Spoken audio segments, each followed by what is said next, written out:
hand if you have a pet or a best friend. Almost everyone. Now I want you to remember that pet or that friend throughout this entire presentation. Everyone should go online and sign the petition to ban horse slaughter in the United States, because it is no different than seeing your best friend or your pet be loaded onto a trailer and treated the way thousands of horses are every single year in the United States. I'm coming to you as a horse owner of 10 years, or a horseback rider of 10 years, excuse me, a horse owner of 2, and an active member of the Menominee Falls Saddle Club. I'm going to be walking you through the cost of having horse slaughter be legal in the United States, the slaughter process itself, and how change can happen. The horse is an American staple in our society. They're a sacred symbol. You can see we've got George Washington, Paul Revere. Where would we be today without these figures and their horses? In the article by Wayne Parcelli, the president of the Navajo Nation, published in 2013, entitled "Navajos Say Hold Your Horses to Slaughter," Wayne compared horse slaughter to bald eagle slaughter. Is that going to be acceptable? Would it be acceptable if we were slaughtering puppies or kittens? Absolutely not. That's your answer.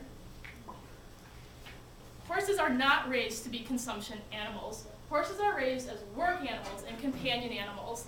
Their diets are not regulated by the FDA, which means that their meat is unsafe for human consumption. So let's talk about the slaughtering process. But we have to select the horses.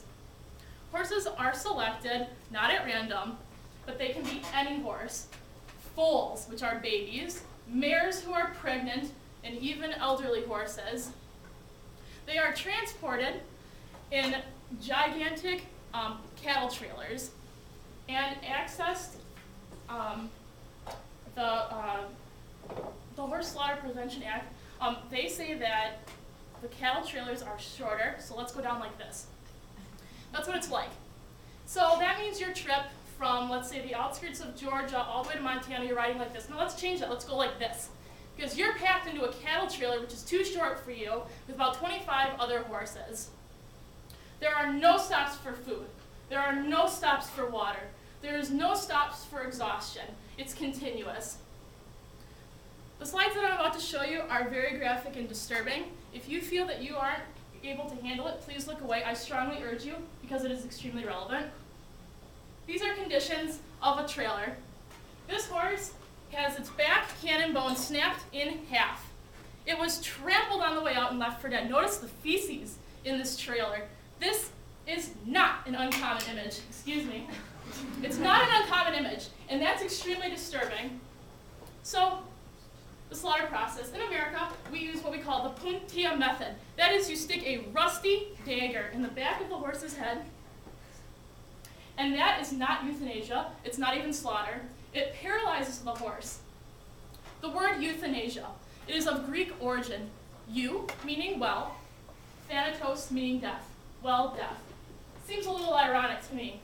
The dictionary.com definition of euthanasia is the painless killing of a patient suffering from an incurable disease. So, the butchering after it is, they're strung up by their hind legs. This picture is actually a very interesting one because this horse is strung up incorrectly. He's being held up by one single leg, which is about the equivalent if I was to hang you up by your pinky toe. Horses weigh on average about 1,500 pounds. That weight is not designed to be held by your tendons and their hips. It's extremely uncomfortable. Note, they're paralyzed but not unconscious. In this phase of the butchering, horses have been known to thrash uncontrollably, not because they can, but because it is their bodily function to act out and to get rid of this horrible coursing pain. The neck is then slit to have the blood drain out, and the skin is skinned down. Again, thrashing occurs at this. I will not show you a video because that is extremely graphic. Horses are skinned alive. The last is to sever the head. Do these images disturb you?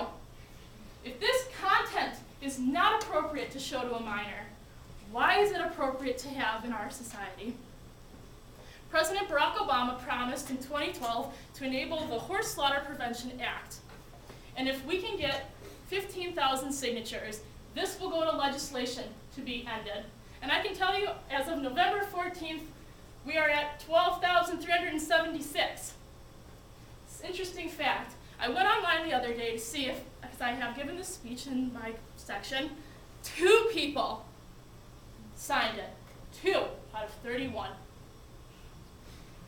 We, as this Whitewater student body, can change this.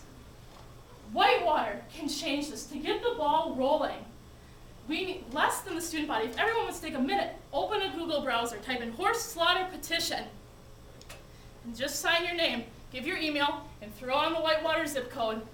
This can be changed. So let's get a little personal. These are my horses, Yankee and Rudy. These horses are slaughter survivors. It's down in Kentucky, and I saw them being loaded onto, nonetheless, a cattle trailer. And I said, hold up. Brought them home. Today they are national champions. They are triple registered horses. These are my best friends. So let me leave you with this. If it was your best friend, your dog, your cat, would you sign the petition?